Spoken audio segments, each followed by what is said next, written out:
Any of my patients that have come in for the first time with physical therapy and receive Astym treatment, they're left thinking that everybody gets better from tennis elbow with just a month's worth of care. It has had dramatic effects on my patients, however, with chronic tendon problems who have been to other practitioners and have found no relief,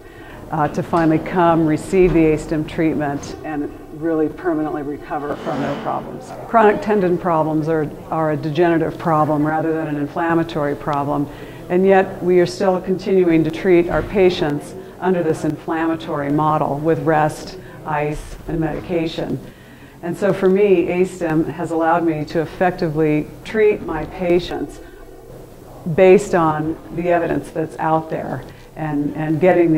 the effects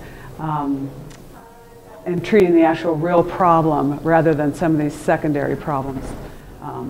that can sometimes confuse the issue.